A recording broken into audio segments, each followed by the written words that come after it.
اسی پارے میں آیت الکرسی بھی ہے، اللہ نے اپنی حمد و ثنا کی ہے، اللہ لا الہ الا هو الحی القیوم، اللہ وہ ذات ہے جس کے سوا کوئی عبادت کے لائق نہیں، زندہ ہے، ہر چیز کو تھامنے والا ہے۔ میں چونکہ اس کا لفظ بلفظ ترجمہ اس لیے کر رہا ہوں کہ آیت الکرسی بہت پڑھی جاتی ہے اور حدیث میں اس کی بہت فضیلت ہے۔ آپ صلی اللہ علیہ وسلم نے فرمایا اس سے افضل آیت پورے قرآن میں نہیں ہے۔ فرض نماز کے بعد آپ صلی اللہ علیہ وسلم نے فرمایا جو پڑھے گا اسے جنت میں جانے سے کوئی چیز نہیں روک سکتی، اور صحیح حدیث سے ثابت ہے کہ شیطان سے، جنات سے، جادو وغیرہ سے آیت الکرسی انسان کو بچاتی ہے۔ رات کو بھی پڑھ کے سونے کی ترغیب ہے، حضرت ابو ہریرہ کا مشہور واقعہ ہے۔ چونکہ یہ خلاصہ میں پوری تفصیل نہیں بیان کروں گا، شیطان ان کو دنگ کرتا تھا انسانی شکل میں آ کے، حضرت ابو ہریرہ نے آیت الکرسی پڑھی اور نبی نے فرمایا کہ یہ شیطان اب راستہ تمہارا چھوڑ دے گا۔ تو شیطان آیت الکرسی سے ڈرتا ہے، تو یہ رات کو بھی سوتے ہوئے پڑھنی چاہیے، دم کرنا چاہیے اس کا اپنے اوپر، اور نمازوں میں بھی اس کی پابندی کرنی چاہیے۔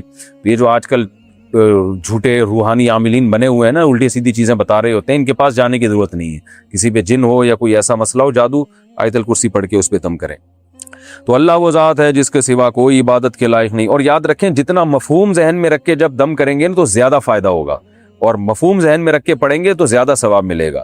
اللہ لا الہ الا ہو، اللہ وہ ذات ہے جس کے سوا کوئی عبادت کے لائق نہیں، الحی زندہ ہے، القیوم ہر چیز کو تھامنے والا ہے، لا تأخذہ سنۃ اسے نہ اونگ آتی ہے، ولا نوم اور نہ نیند آتی ہے، لہ ما فی السماوات وما فی الارض اسی کے لیے ہے جو کچھ آسمانوں میں اور جو کچھ زمین میں، من ذا الذی یشفع عندہ الا باذنہ کون ہے جو اللہ کے سامنے کسی کی سفارش کر سکے سوائے اس کی اجازت کے، جس کی اللہ اجازت دے گا تو اس کی تو سفارش ہو سکتی ہے، باقی کسی کی نہیں ہو سکتی، کسی میں دم نہیں ہے۔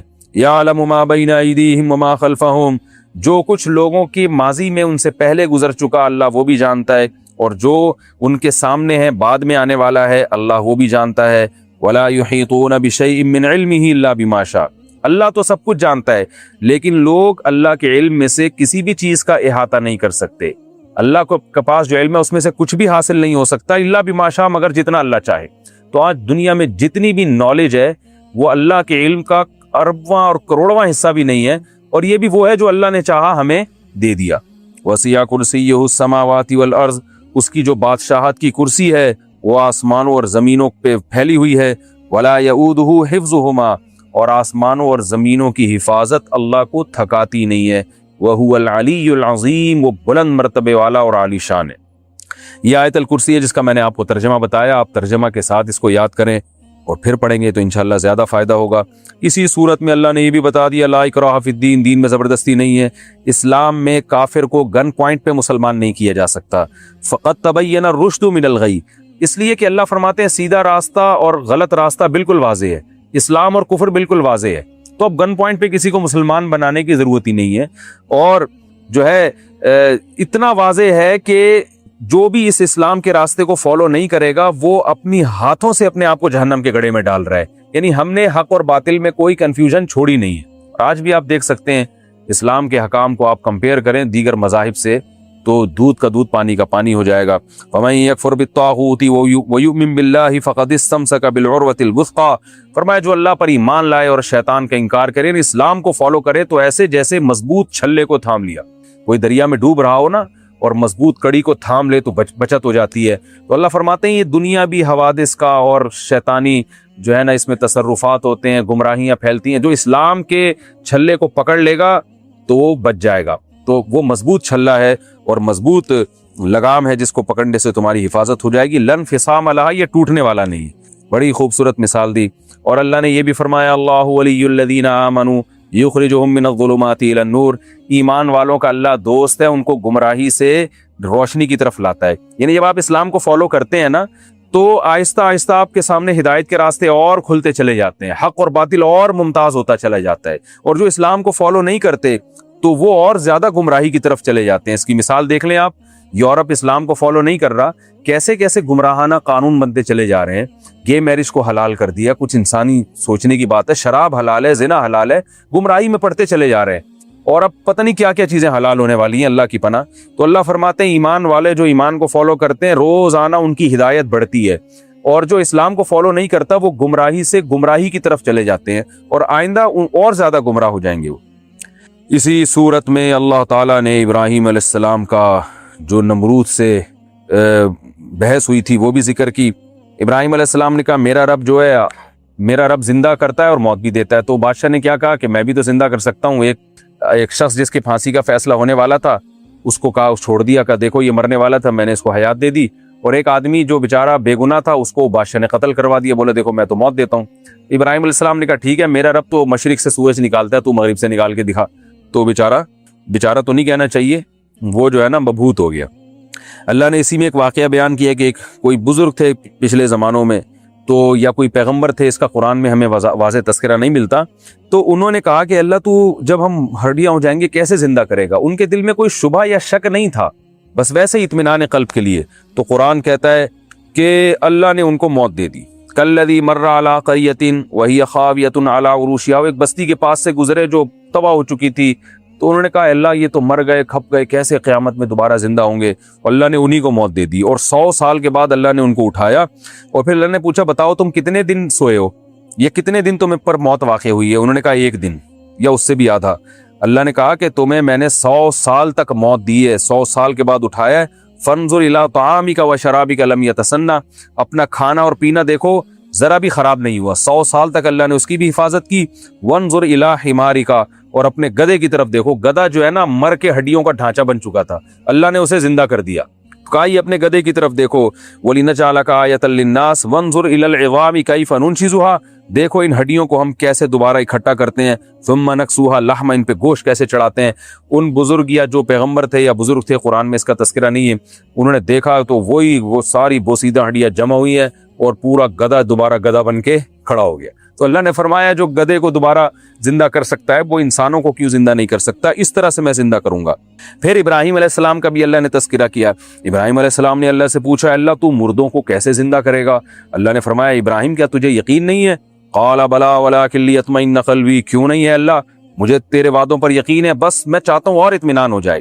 تو اللہ نے کہا خذ اربعۃ من الطیر، اے ابراہیم آپ 4 پرندوں کو لیں، فصرہن الیک، کسی مخصوص آواز سے ان کو مانوس کریں، پھر ان کو ذبح کر کے ان کے گوشت مکس کر کے 4 پہاڑوں پہ، چاروں کناروں پہ، چاروں طرف ان کے ٹکڑے مکس کر کے ڈال دیں۔ پھر کیا کریں آپ کہ ثم اجعل علی کل جبل منہن جزءا ثم ادعہن، پھر جس آواز سے جس پرندے کو مانوس کیا وہ آواز نکالیں۔ جیسے ابراہیم علیہ السلام آواز نکالتے، چاروں پہاڑوں سے اس خاص پرندے کی بوٹیاں اور پر اڑ کے جڑتے، اور پرندہ وہ چلتا ہوا چلا آیا تھا ابراہیم علیہ السلام کی طرف۔ تو وَعْلَمْ أَنَّ اللَّهَ عَزِيزٌ حَكِيمٌ، اللہ نے یہ منظر ابراہیم علیہ السلام کو دکھایا اور فرمایا یقین کر لے اللہ زبردست غالب ہے اور حکمت والا ہے۔ غالب کا مطلب جو چاہے کرتا ہے، مردوں کو بھی زندہ کر سکتا ہے، اور حکمت والے کا مطلب ہر ایک کو زندہ کر کے دکھائے گا نہیں وہ، کیونکہ ایسے سب کو اللہ دکھاتے پھر تو غیب پر ایمان تھوڑی رہا، پھر تو سارے کافر مسلمان ہو جائیں۔ تو اللہ اپنی قدرت دکھاتا ہے جس کو چاہتا ہے، اور جو اصل قدرت اللہ نے دکھائی ہے وہ تو تمہیں پانی سے جب انسان بنایا، نطفے سے انسان بنا دیا، تو یہ قدرت کافی ہے ایمان لانے کے لیے۔ تیرا رب خوب جانتا ہے کہ کون سیدھے راستے سے ہٹ گیا ہے اور کون سیدھے راستے پہ چل رہا ہے۔ یہ جو آیت اس قسم کی قرآن میں جتنی بھی آیتیں ہیں جن میں اللہ یہ فرماتے ہیں کہ ہمیں پتہ ہے کون صحیح ہے کون غلط ہے، ہمیں معلوم ہے، تو اللہ ہمیں یہ کیوں بتاتے ہیں اور نبی کو کیوں بتا رہے ہیں کہ ہمیں پتہ ہے کہ کون سیدھے راستے پر ہے اور کون غلط راستے پر؟ وہ تو سب کو پتہ ہے کہ اللہ کو پتہ ہی ہے۔ کیا خیال ہے بھائی سب کو پتہ ہے کہ اللہ کو پتہ ہی ہے کہ کون سیدھے راستے پر اور کون غلط راستے پر۔ یہ اصل میں تسلی ہے، اور یہ بہت بڑی تسلی ہے۔ جب بھی آپ سیدھے راستے پہ چلیں گے، توحید کا راستہ، سنت کا راستہ، حق کا راستہ، تو آپ صحیح چل رہے ہوں گے، لوگ آپ کو غلط کہہ رہے ہوں گے۔ لوگ کہتے ہیں ہمیں فالو کرو، ہم جیسا کہہ رہے ہیں نا ویسا کرو، اور لوگ کس راستے کی طرف بلاتے ہیں؟ لوگ خواہشات کی طرف بلاتے ہیں۔ انسان کا نا دنیا میں جن لوگوں کا آخرت پر ایمان نہیں ہے، جنت جہنم پر ایمان نہیں ہے، اکثریت کا تو ایمان نہیں ہے جنت جہنم پر، تو جب ان کو جنت اور جہنم کا یقین ہی نہیں ہے تو وہ اسی دنیا کو سب کچھ سمجھتے ہیں۔ جب اس دنیا کو انسان سب کچھ سمجھے گا تو اس دنیا کو بھرپور طریقے سے انجوائے کرنے کی کوشش کرے گا کہ نہیں کرے گا؟ بولو نا یار، کرے گا۔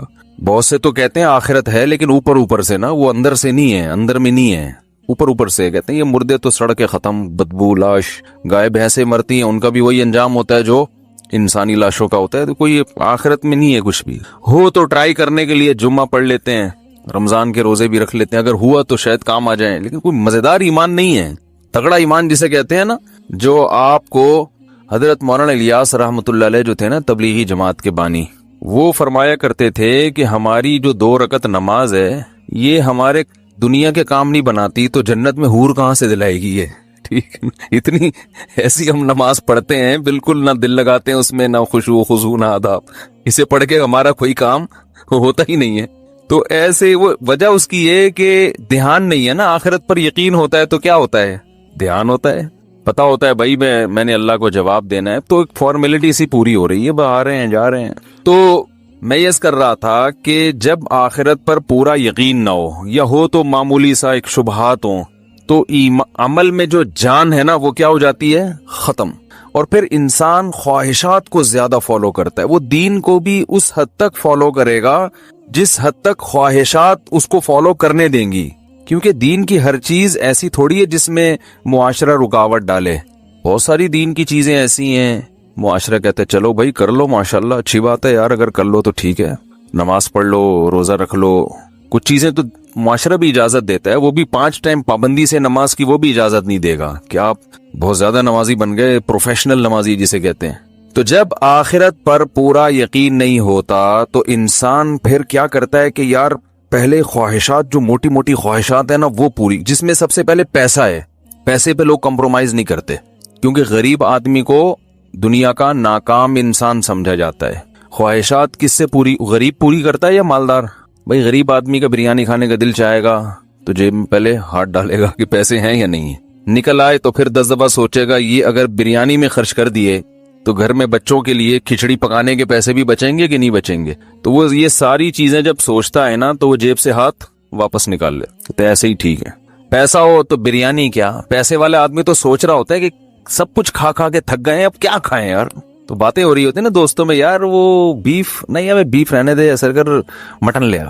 مٹن نہیں یار، ایسا کر مٹن کو چھوڑ تو چکن لے آئے. ابے چکن تو کل بھی کھایا تھا یار. ہوٹل میں یہ بات ہو رہی ہوتی ہے نا، ابے چکن تو کل کھایا تھا، ایسا کرو ملائی بوٹی صحیح رہے گی. ابے ملائی بوٹی، چل ایک ملائی بوٹی لے آ. ایسے نا بیزاری سے، پیسے بہت ہیں ٹھیک ہے نا. ایک ایسا کر، وہ اس کو جب آرڈر دے رہے ہوتے ہیں نا، ایک ایسا کر ملائی بوٹی لے آ. اور چانپے ہیں، وہ چانپ کو کیا کہتے ہیں آج کل؟ ایک بڑا اچھا سا نام آیا ہے. خیر یار ایک بڑا مشہور نام ہے چانپوں کا، چلیں چھوڑیں، چانپے ہی صحیح ہیں. تو ایسا کر چانپے لے آ، اور رائس میں جو ہے نا افغانی پلاؤ لے آ. بس 15-20 چیزیں لا کے پھر بچاتے کیسے ہیں؟ وہ اتنا سارا بچایا، ایک ادھر سے چکھا ایک ادھر سے چکھا. تو مالدار آدمی کو تو سمجھ میں نہیں آ رہا ہوتا کہ ساری خواہشات پوری ہو گئی، اب کیا کروں میں. ایک ہی خواہش پوری نہیں کر رہا ہوتا، دوسری شادی والی، باقی ساری خواہشات. یہ ایسی خواہش ہے جس کو لے کے قبر میں دفن ہو جاتا ہے بیچارہ. یہ مالدار بھی پوری نہیں کرتا. اس کے علاوہ جتنی خواہشات ہیں بتاؤ کوئی خواہش چھوڑتا ہے؟ تو میرا تو ہر ایک سے واسطہ پڑتا ہے نا، کمپنی کے مالکان بھی آتے ہیں کچھ مشوروں کے لیے، تو ایسے ایسے ارب پتی لوگ، کروڑ پتی لوگ آتے ہیں، میں حیران ہو جاتا ہوں یار کتنا پیسہ اللہ نے. نوجوان آدمی کہتا ہے میں اسپین سے ناشتہ منگواتا ہوں. بڑے بھائی کہہ رہے وہ ہمارے یہاں جو مکھن ہے وہ اسپین سے آتا ہے، جیم وہاں کا اچھا ہوتا ہے، جاپان کا. ملکوں کے نام میں بھول رہا ہوں، اب میں نے کوئی یاد تھوڑی کر کے رکھے ہوئے تھے کون سے ملک کا جیم. ہم نے تو یہیں سے خریدنا ہے بھائی، ادھر سے. جس ملک کا بھی جیم اچھا ہو ہم نے کہاں سے خریدنا ہے؟ وہ جو پرچون کی دکان ہے بھائی، تو جو ذرا سستا والا ہمیں نکال کے دے دے صحیح ہے نا، 50 روپے کم میں جو مل رہا ہے وہ دے دے بھائی تو ہمیں. ایسے ہی ہمارے ایک دوست تھے، وہ بھی کہہ رہے تھے میں نے یہ بادام جو ہے نا پتہ نہیں ایران سے منگوائے ہیں، یہ پستہ جو ہے یہ پتہ نہیں چائنا کا ہے، یہ فلانے یہ اخروٹ وہاں کا ہے. تو ہمیں مذاق سوجا، ہم نے کہا یہ مونگ پھلی کھائیں. کہہ رہے کہاں کی؟ میں نے کہا فلسطین سے منگوائی ہے میں نے ٹھیک ہے پھینک رہے ہو تو بھائی ہم نے بھی تھوڑی سی پھینک دی، کیا ہے. تو دولت مند آدمی جو ہے نا، دولت مند آدمی، مالدار آدمی کے پاس تو پیسہ اتنا ہے کہ اس کو سمجھ میں نہیں آ رہا کہ میں کروں کیا. تو اب جب آخرت پر پورا ایمان نہیں ہوتا تو انسان خواہشات کو پھر، بھئی جب سب کچھ یہی دنیا ہے تو یار مزے ہونے چاہیے نا. لائف کو کیا ہونا چاہیے؟ انجوائے کرو، انٹرٹینمنٹ ہو. یہ والی فلم دیکھ لی اب دل بھر گیا، اب کوئی دوسری فلم اسی ٹائپ کی کہانیوں سے دل بھرا تو اب تھوڑا فلم کا اسٹائل بھی چینج ہونا چاہیے, ٹھیک ہے نا. تو مختلف فلمیں دیکھ لی, ڈرامے دیکھ لیے, سارے انٹرٹینمنٹ, اس کے بعد بھی کم بخت آخر میں بور ہو رہے ہوتے ہیں. یار کیسی بورنگ لائف گزر رہی ہے. غریب آدمی بور نہیں ہوتا, وہ تو اسی بریانی کے چکر میں نا جو اس دن رہ گئی تھی, سوچنے کے لیے اس کے پاس ٹائم ہوتا ہے نا, وہ اسی کو سوچ رہا ہوتا ہے, تو بور نہیں ہوتا وہ. تو خیر کہاں سے کہاں بات چلی جاتی ہے یار. تو خواہشات جو ہے نا, انسان کی خواہشات, وہ خواہشات جب آخرت پر پورا یقین نہیں ہوتا, ایمان نہیں ہوتا, تو انسان ہدف کس کو بناتا ہے؟ خواہشات کو. اب ہر وہ چیز جو اس کی لائف میں انٹرٹینمنٹ کو ختم کرنے کا یا کم کرنے کا ذریعہ بن رہی ہو, وہ اسے قبول نہیں کرتا, چاہے وہ اصطلاحی اعتبار سے یعنی نام کا مسلمان ہی کیوں نہ ہو. غیر مسلم تو دور کی بات ہے, مسلمان ہی کیوں نہ, وہ بھی نہیں کرتا. آج کل تو اکثر مسلمان شریعت کو فالو, پوری شریعت کو فالو نہیں کرتے, اتنی کرتے ہیں جتنی کلچر اجازت دیتا ہے. تو مجھے ایک بات بتاؤ, اس سے پتا چلا اس کائنات میں کوئی بھی تبدیلی, جس کو انگلش میں چینجنگ کہتے ہیں, تبدیلی, مبدل, جس کو عربی میں مبدل اور انگلش میں چینجر کہتے ہیں, کائنات میں کوئی تبدیلی پیدا کرنے کے والے کے بغیر, تبدیلی کرنے والے کے بغیر نہیں ہو سکتی. تو یہ کائنات خود بخود پیدا کیسے ہو سکتی ہے میرے بھائی؟ بہت مشکل ہے, بہت مشکل ہے. اس گاڑی کو سائنسدانوں نے بنایا. سائنسدانوں کو کس نے بنایا؟ یا تو کوئی اور سائنسدان ہے. ایک ایتھیسٹ سے میں نے یہ سوال پوچھا, اس کمبخت نے یوٹیوب پہ جواب دیا, پاگل آدمی نے, چڑھیایا ہے وہ. اس سے ہم نے یہ سوال پوچھا کہ یہ گاڑی میں چینجنگ نہیں ہو سکتی نا چینجر کے بغیر, کوئی کمپنی بناتی ہے, کمپنی کو پھر جو کمپنی جو بنانے والی ہے وہ گاڑی سے زیادہ عجیب چیز ہے نا. جو سائنسدان بنا رہے ہیں وہ تو گاڑی سے بھی زیادہ عجیب چیز ہے, ان کو پھر کس نے بنایا؟ سوال پیدا ہوتا ہے کہ نہیں ہوتا؟ تو اس نے جواب دیا کہ ہو سکتا ہے کوئی اور مخلوق ہو مریخ پہ یا کہیں اور جو پورا نظام چلا رہی ہو, کوئی ہو, خدا نہ ہو, وہ کوئی اور مخلوق ہو جس نے یہ سب کچھ بنا. یعنی اس نے یہ مان لیا کہ خود بخود نہیں ہو سکتا, کسی نے کیا ہے یہ. ابے بھائی یہ ایسے ہے, بارش سے بھاگا, پرنالے کے نیچے آ کے کھڑا ہو گیا. بارش سے بھیگ رہے تھے کہ یار بارش لگ رہی ہے, تو کھڑے ہوئے تو برساتی پرنالا اوپر سے. یہ تم ایسے اشکال سے بھاگے ہو کہ اس سے بڑے اشکال میں یہ تو. اور وہ مخلوق جس نے, جو مریخ پر یا کہیں بھی ہوگی, جس نے ان سائنسدانوں کو اور پورے سسٹم کو بنایا, وہ تو پھر ان سائنسدانوں سے بھی زیادہ عجیب ہوگی. کیا خیال ہے؟ وہ خود بخود اس کا بننا تو اور زیادہ عجیب ہے نا. اس کا مطلب اس کو بھی پھر کسی نے بنایا ہے.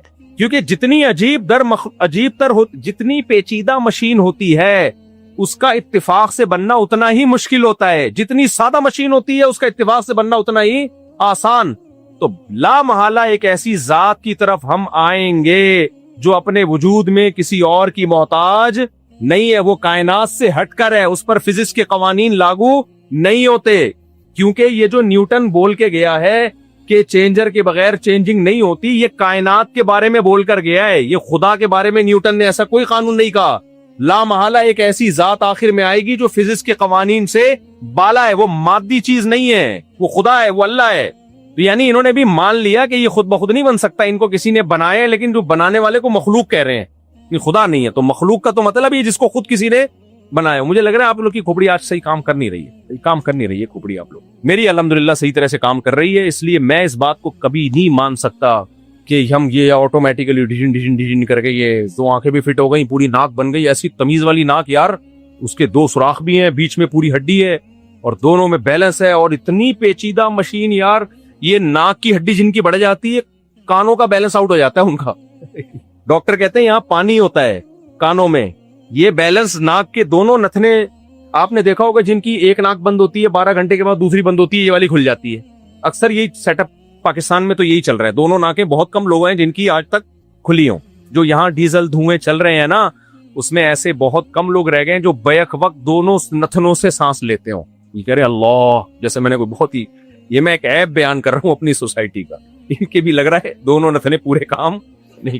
دونوں نتنوں سے سانس صرف جاپان میں, امریکہ میں لیا جاتا ہے. یہاں ہمارے یہاں اکثر, میری بھی یہ والی ناک بند ہے, یہ کھلی بھی ہے, لیکن تھوڑی دیر میں یہ کھل جائے گی. یہ کیا ہو جائے گی بند. یہ اگر سیٹ اپ نہ ہو نا تو ہماری الائنمنٹ کیا ہو جائے, پانی کی آؤٹ ہو جائے. اتنی زبردست ایڈجسٹمنٹ ہے یار کہ وہ فطرت کیا کرتی ہے, ایک ناک کو کھول دیتی ہے کہ اب یہ والے سے جائے. ویسے تو دونوں سے سانس جانا چاہیے, لیکن اگر دونوں سے نہیں جا رہا, کوئی مسئلہ ہے, تو اللہ کہتے ہیں کہ زیادہ پیچیدہ مسائل کھڑے نہ ہو جائیں تو فی الحال اس کو بند کرو, یہ والا ٹریک چلاؤ. جیسے روڈ زیر تعمیر ہے, صحیح ہے نا, ابھی یہ والا ٹریک چلاؤ, پھر یہاں سگنل یہ والا چلاؤ. ایک ایک چیز میں آپ غور کرو میرے بھائی، ایک ایک چیز میں غور کرو، پاگل ہوتا چلا جاتا ہے انسان۔ حضرت مفتی تقی عثمانی صاحب نے ایک واقعہ بیان کیا کہ ہم افریقہ میں تھے تو وہاں ہمیں ایک بڑا خوبصورت پھول نظر آیا، تو میں قریب جانے لگا توڑنے کے لیے، کسی نے کہا اس کو مت توڑیں، اس میں اتنا خطرناک زہر ہے کہ اس کو پکڑیں گے تو بچھو کی طرح کا زہر ہے، باڈی میں چلا جاتا ہے۔ حضرت نے فرمایا پھر تو بہت لوگ مرتے ہوں گے۔ انہوں نے کہا نہیں، اسی کے ساتھ میں ایک ایسا پودا ہے کہ اگر اس کو ٹچ کیا نا آپ نے، یہ زہر جائے گا، فوراً اس پودے کو ٹچ کرو، وہ زہر کا اثر ختم کر دے گا۔ دونوں ساتھ ساتھ ہیں۔ دونوں کیا ہیں؟ وہ جو حدیث میں آتا ہے نا، ما انزل اللہ من داء الا انزل له شفاء، بخاری کی حدیث، کوئی بیماری اللہ نے دنیا میں ایسی پیدا نہیں کی ہے جس کی شفا پیدا نہ کی ہو۔ تو بڑی زبردست ایڈجسٹمنٹ ہے بھائی، اگر بیماریاں ہی ہوتی، شفائیں نہ ہوتی، سب کا پروگرام ختم ہو چکا ہوتا، مر چکے ہوتے سارے۔ تو اچھا، یہ تو میں بس بیان کو ختم کر کے پھر یہ کس نے دعا کے لیے کہا ہے۔ تو میرے بھائی، ناشکری کا سب سے بدترین ناشکری کیا ہے؟ بنانے والے کا بولو انکار کر دیا۔ یہ نہیں ہو سکتا میرے بھائی۔ ہمیں آنکھیں کس نے دی ہیں؟ اللہ نے دی۔ انگریز اگر انکار کرتا ہے نا اللہ کا تو اس کو کرنے دو انکار، ہم نہیں انکار کر سکتے، کیونکہ اللہ نے ہمیں سب سے پہلے اپنے بارے میں سوال ہوگا۔ آنکھیں اس اللہ نے دی، بولنے کے لیے زبان اس اللہ نے دی، اور جب ہم پیدا ہوئے ماں کی چھاتیوں میں دودھ، اور ماں کی نعمت، باپ کی نعمت، یہ کس نے دی ہے؟ اللہ نے۔ اللہ فرماتے ہیں کہ هو الذی خلق من الماء بشرا فجعله نسبا وصہرا، ایک غلیظ پانی سے بنایا۔ یہ حسن اتفاق نہیں ہے کہ اتنی عزت دے دی کہ پیدا ہوئے ننیال ددیال دو خاندان مٹھائیاں بانٹ رہے ہیں، پانی سے بنا کے اتنی عزت دے دی کہ دو خاندانوں میں تم خوشیاں منا رہے ہیں، اور جب بالغ ہوئے وصہرا، قرآن کہتے ہیں سسرال بھی دے دیا میں نے تمہیں۔ انگریزوں کیا تو یہ سارا سیٹ اپ بھی کیا ہو گیا؟ ختم، نہ سسرال رہا نہ ننیال رہا، ددیال بھی نہیں رہا۔ ننیال میں بھی ایک عدد اماں رہ گئی ہے، وہ بھی اب مارکیٹ سے شارٹ ہونے والی، کیونکہ کلوننگ کے ذریعے اور اس طرح کے بچے مارکیٹ میں آنا شروع ہوں گے، لیب میں بنیں گے بچے، ٹھیک ہے نا۔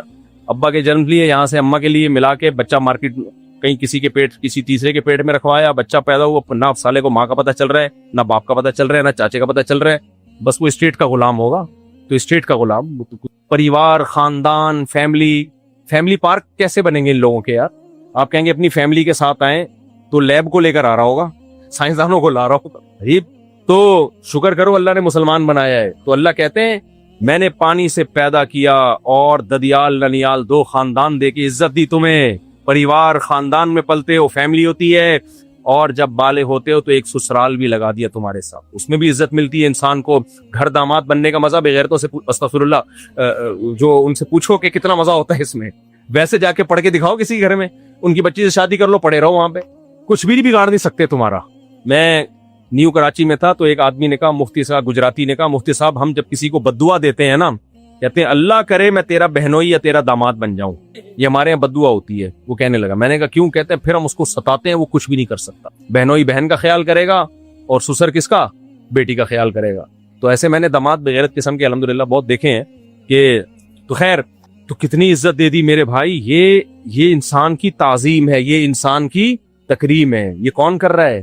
جانوروں کو یہ عزت تھوڑی ملتی ہے، تھوڑی ملتی ہے جانوروں کو۔ پیدا ہوئے اور کھانا پیا نکل لیے، بلی نے بچے دیے، تھوڑا بہت آپس میں تھوڑا دن رہتے ہیں، اس کے بعد نہ بلی کو پتا کہاں گیا میرا بچہ، ہمیں تو پتا ہوتا ہے بھائی، بچوں کو پتا ہوتا ہے ابا کہاں ہے، ہونا چاہیے، اگر پتا نہیں ہے تو پھر یہ آپ کی اس سلسلے میں پھر میں آپ سے کچھ نہیں کہہ سکتا بھائی۔ تو یہ سارے احسانات اللہ نے کیے۔ گرمیوں میں دوپہر کی تپتی ہوئی گرمی میں ٹھنڈا میٹھا تربوز کون کھلاتا ہے؟ خدا کی قسم یہ چیزیں مل رہی ہیں نا، اس لیے قدر نہیں ہے۔ چھن جائیں آدمی گاڑیاں پھینک دے گا، بنگلے پھینک دے گا، بولے گا مجھے تربوز چاہیے، مجھے کھیرا چاہیے، مجھے ککڑی چاہیے۔ بنی اسرائیل کو بٹیر کا گوشت ملتا تھا ڈیلی، ان سے پوچھو، بٹیر کا گوشت اور ترنجبی کوئی شہد ٹائپ کی میٹھی چیز، بڑی نفیس چیز تھی۔ تھوڑے دنوں میں کیا کہنے لگے؟ من بقلیہا وقثائہا وفومہا وعدسیہا، ہمیں لہسن چاہیے، ہمیں پیاز چاہیے، ہمیں مسور کی دال چاہیے، ہمیں لوبیا چاہیے، یہ اناج غلے چاہیے ہمیں۔ اللہ نے کہا تو اتنی اعلیٰ چیز تمہیں دے رہا ہوں، نہیں ہمیں کیا چاہیے؟ پیاز چاہیے۔ اللہ نے تو ان کو عذاب اس لیے دیا کہ تمہیں تو یہ فری پھوکٹ کا مل رہا ہے، ملنا تو یہ بھی نہیں چاہیے تھا تمہیں، اس لیے یہ ناشکری تھی کہ تم پر تو عذاب آیا ہوا ہے نا، تم نے ناشکری کی ہے، تمہیں تو بھوکا مر جانا چاہیے۔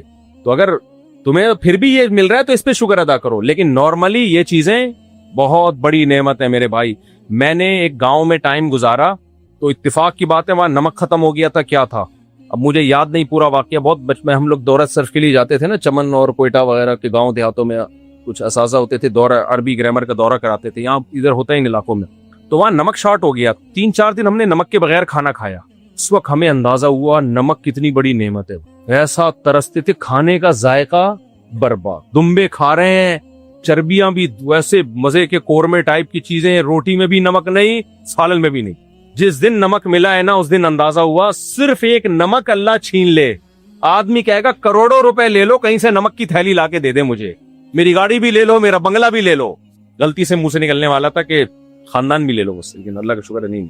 تو نمک ایسی چیز ہے, ایسی چیز ہے نمک, صرف ایک نمک. تو اللہ نے کتنی نعمتیں دی ہیں. دوپہر کی گرمی میں ٹھیلوں کو دیکھو, تربوز سے بھرے ہوئے ہوتے ہیں, خربوزوں سے بھرے ہوئے ہوتے ہیں, گوشت کی دکانوں پہ گوشت لٹک رہا ہے. تو اب آخری بات بس کر کے بیان ختم کرتا ہوں. ایسے موقع پہ نا منہ ایسا رکھا کرو جس سے لگے کہ آپ خوش ہو, جس سے لگے کہ آپ کیا ہو. شکر گزاری میں یہ کہ اللہ کے وجود کا بھی اقرار کیا جائے اور یہ کہا جائے کہ اللہ ہمیں بہت بڑی بڑی نعمتیں دے رہا ہے. آج ہو یہ رہا ہے, یہ بھی نہیں ہے, ایسا ایسے آ کے رو رہے ہوتے ہیں, ہائے میرے پاس تو یہ بھی نہیں ہے مفتی صاحب, یہ بھی نہیں ہے مفتی صاحب, یہ مسئلہ چل رہا ہے, یہ مسئلہ چل رہا ہے.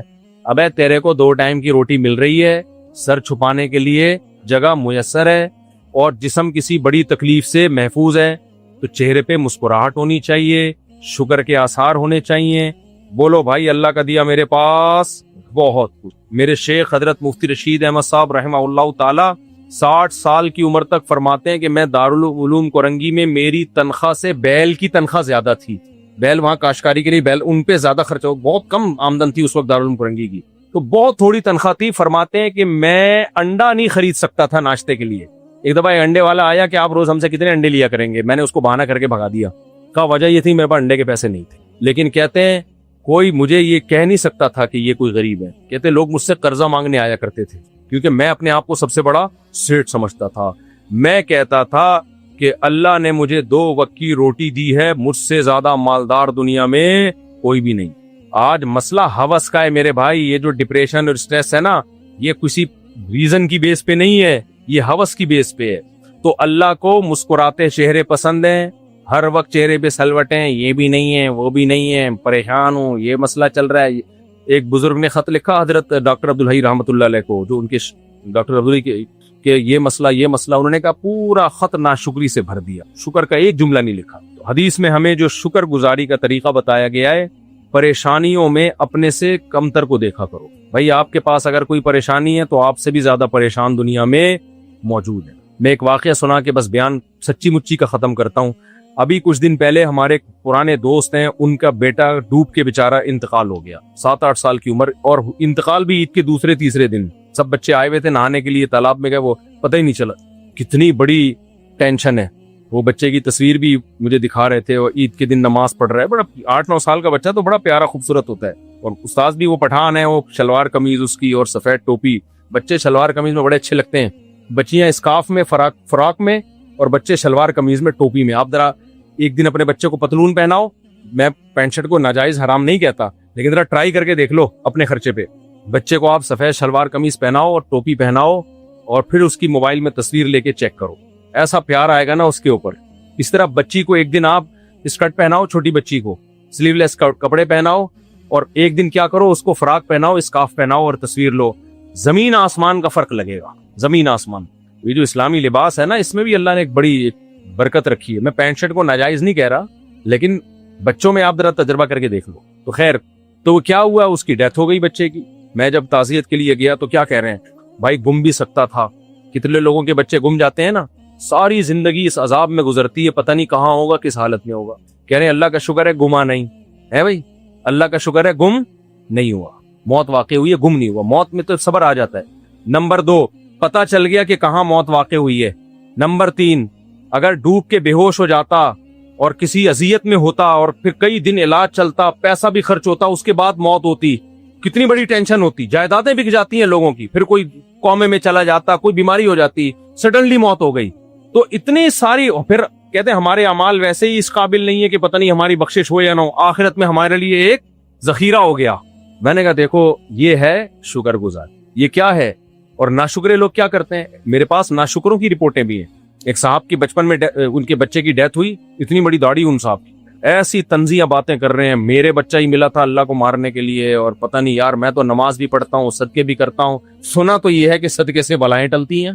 اس طرح کی تنظیم. میں نے کہا یار تم کافر ہو جاؤ گے, کیا بات ہے, بچہ تو واپس آئے گا نہیں. اللہ کسی کے جذبات سے متاثر نہیں ہوتا کہ اس کو بہت ٹینشن ہوئی ہے, مجھے برا بلا کہہ رہے چلو بچے کو ریورس کر کے زندہ کر دو. اپنا ثواب کیوں برباد کر رہے ہو؟ تو بھائی ہر طرح کی پریشانی سے بچنے کی کوشش کرو. آ جائے تو ناشکری مت کرو. ناشکری, ہمیں اللہ نے جو نعمتیں دی ہیں وہ نعمتوں کا ریشو زیادہ نہیں بلکہ بہت زیادہ ہے. تھوڑی تھوڑی پریشانیاں ہلکی پھلکی, ہم تو ان تھوڑی پریشانیوں کو بھی عذاب بنا کے پیش کرتے ہیں. جیسے قرآن نے کہا ہے کہ وَمِنَ النَّاسِ, لوگوں میں کچھ لوگ ایسے ہیں جعل فتنۃ الناس کا عذاب اللہ, تھوڑی سی آزمائش آتی اس کو اللہ کا عذاب سمجھنا شروع کر دے. تو اللہ نے دو طرح کے لوگ پیدا کیے ہیں, شکر گزار اور ناشکرے. تو اللہ ہم سے کیا چاہتا ہے, ناشکرے بنے یا شکر گزار بنے؟ شکر گزار. اور شکر میں سب سے پہلے کون ہے؟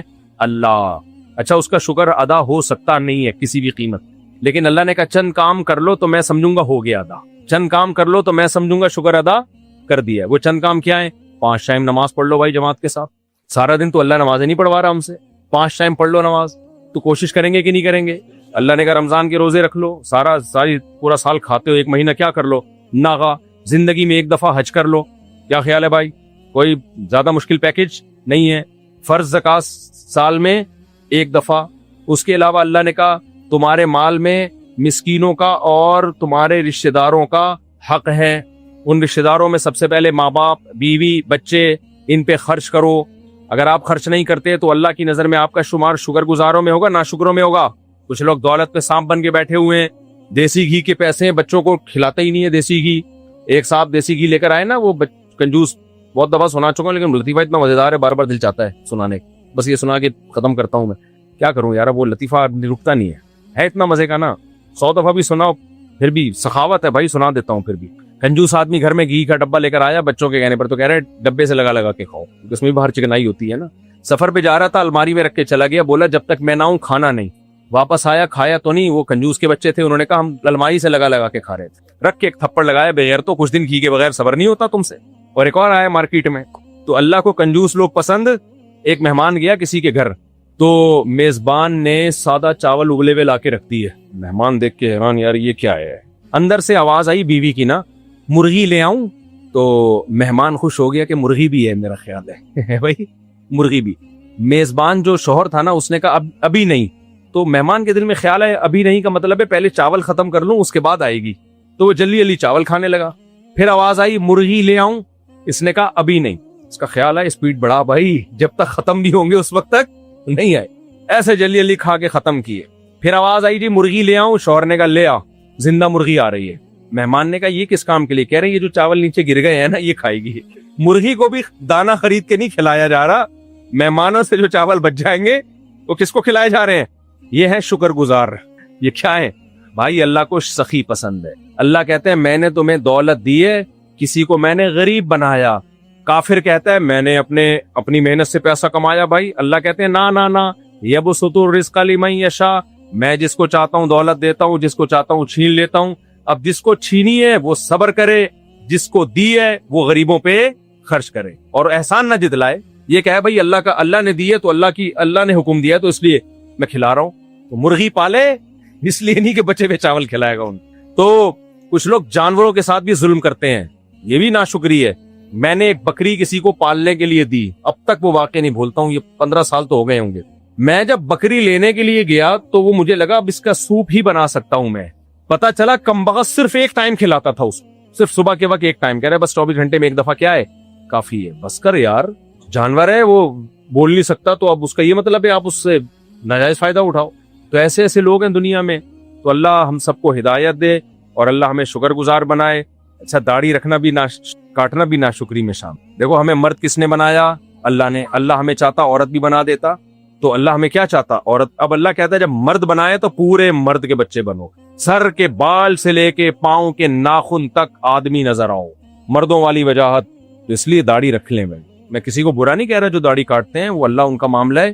لیکن جب اللہ کے نبی نے آرڈر دے دیا داڑیاں بڑھاؤ, میرے رب نے حکم دیا داڑھی بڑھاؤ, مونچھیں گھٹاؤ, تو پھر میں نے سکھوں کو دیکھا ہے امریکہ میں بھی, کینیڈا میں بھی, جاپان میں بھی, جہاں بھی گیا ہوں اتنی بڑی بڑی داڑیاں رکھتے ہیں. حالانکہ ان کو اتنی تاکید سے حکم نہیں دیا گیا میرے بھائی, ان کا تو کلچر ہے, وہ جس مذہب کو فالو کرتے ہیں وہ جانے. ہم تو برحق مذہب کو فالو کرتے ہیں, ہمارے پاس تو اسلام کے برحق ہونے کے دلائل ہیں, اور داڑھی صرف اسلام کا حکم نہیں ہے. تورات میں آج بھی لکھا, میں نے خود پڑھا ہے, کہ اللہ نے موسیٰ علیہ السلام کو کوہ طور پہ بلا کے کہا کہ بنی اسرائیل کو کہہ دو داڑھی مت کاٹیں. تبھی یہودیوں کی اتنی بڑی بڑی داڑیاں ہوتی ہیں. دنیا میں جہاں بھی جاؤ, میں نے یہودی دیکھے اتنے بڑے, ہانگ کانگ میں, جاپان میں, کینیڈا میں, امریکہ میں. یہاں تو یہودی نہیں ہوتے, لیکن دنیا میں جاؤ یہ بہت ہیں یہودی, سب کی بڑی بڑی داڑیاں. بڑے بڑے سائنٹسٹ ہوں گے, تاجر ہوں گے, داڑھی نہیں کاٹیں گے. ٹھیک ہے, ان میں کچھ لبرل لوگ ہوتے ہیں وہ کرتے بھی ہیں. ہمارے یہاں تو مذہبی لوگوں نے داڑھی کا انکار کر دیا بھائی, ماڈرن بننے کے چکر میں. تو داڑھی بڑھاؤ بھائی, کس کا حکم ہے؟ اب سب سے پہلے اللہ ہے بھائی. شکر گزاری میں سب سے پہلے کون ہے؟ اللہ ہے.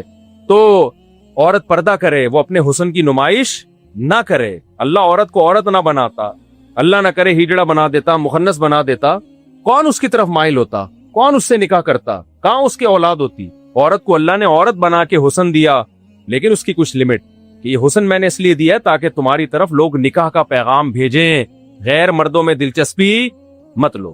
عورت میں حسن نہ ہوتا, نکاح کا پیغام نہ بھیجتے لوگ اس کی طرف, پیغام ہی نہ بھیجتے لوگ. افریقہ میں حیران ہوتا ہوں میں. افریقہ میں ہم لوگ گاڑی میں جا رہے تھے, ہیڈ لائٹ پڑی, دو بیٹھے ہوئے تھے جو بلیک لوگ ہوتے ہیں نا, لڑکا لڑکی, ڈیٹنگ پوائنٹ بنا ہوا تھا. ہماری لائٹ لگی ہے تو پتا چلا یہ ڈیٹ مار رہے ہیں, گرل فرینڈ اور بوائے فرینڈ. میں نے کہا یار ہمیں نظر نہیں آ رہے تھے, یہ ایک دوسرے کو کیسے نظر آ رہے ہیں؟ یعنی اندھیرے میں اتنے بےچارے بلیک, وہ تو اللہ نے بنایا, ہو سکتا ہے وہ ہم سے اچھے ہوں بھائی آخرت میں, لیکن کلر اتنا بلیک ان کا. بڑا حوصلہ چاہیے ایسے میں ڈیٹ مارنے کے لیے بھائی, بڑا حوصلہ چاہیے. میں نے کہا یہ اندھیرے میں ایک دوسرے کو نظر کیسے آ رہے ہیں؟ اللہ ہمیں بھی, ان کو تو جو اللہ نے بنایا, اللہ اصل تو اعمال ہیں بھائی, ہو سکتا ہے وہ آخرت میں سفید ہوں, ہم آخرت میں سیاہ ہوں, لیکن اللہ نے اگر ایک حسن دیا ہے تو یہ بھی کس کی نعمت ہے؟ عورت کو اللہ نے حسن دیا ہے, اس حسن کو چھپانے کا حکم ہے, اس حسن کو دنیا کے سامنے ظاہر کرنے کی اجازت نہیں دی. اگر وہ کرتی ہے تو یہ اللہ کی ناشکری ہے. سمجھتے ہو کہ نہیں سمجھتے؟ تو اللہ ہم سب کو ان سارے اعمال پر عمل کی توفیق عطا فرمائے, اور اللہ ہمیں شکر گزار لوگوں میں شامل فرمائے. اور اس شکر گزاری کا سب سے نقد فائدہ پتہ کیا ہوگا؟ دل خوشی سے بھر جائے گا. اللہ پاکیزہ زندگی عطا کرتے ہیں, خوشیوں والی زندگی عطا کرتے ہیں. بھائی کسی نے کہا ہے کہ صحت کے لیے دعا, شہزاد بھائی کی والدہ کی طبیعت خراب ہے, دل سے دعا جی اللہ ان کو شفا عطا فرمائے. فلسطین کے لیے دعا, سب دعائیں کر رہے ہیں. فلسطین کے لیے تو ہر وقت ہمیں دعا کرنی چاہیے, اللہ ان مظلومین کی مدد فرمائے.